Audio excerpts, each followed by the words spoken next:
In the 23 years I spent in commercial real estate, and in the 37 years I've been married, I believe that I've learned how to communicate well.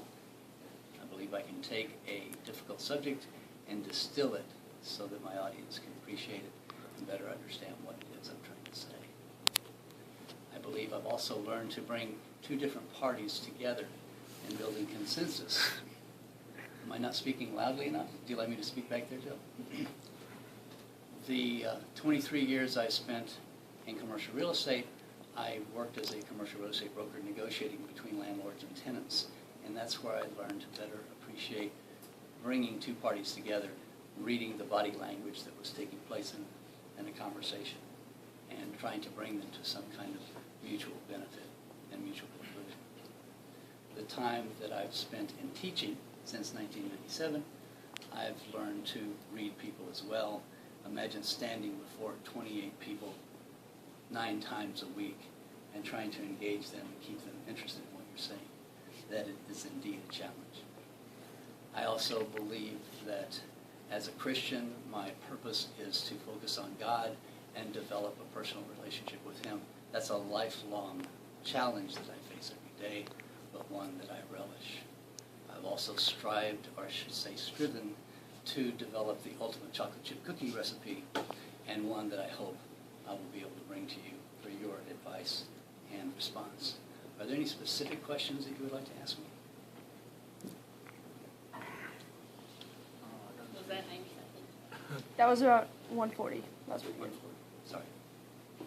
Are there any specific questions you would like to ask me? I got a question. When will you bring us the chocolate chip cookies? Yes. That is a surprise. Tito. Hey, yo, what's good? That ought to go viral. No, what do you like about teaching? What makes you do it? You say you lost passion with like real estate, but you say that you still have it for teaching. What gets you up in the morning? What teaching brings to me that I wasn't able to derive from commercial real estate is giving each of you something I know you can use. In commercial real estate, it was driven by commission, and I was trying to earn an income, and I didn't feel that I was giving anything to the landlord or the tenant other than maybe a good deal. But I have received, in the 15 years I've been teaching, I've received so much positive personal reinforcement, maybe on a teeny tiny level, maybe on a comment that Alex may say to me in the hall, something that isn't an accolade or an award that the university gives me, but that it's almost on a micro level. Somebody coming up, and I had a student come up to me 6 months ago, had not seen him since he took BA 200 in 2009.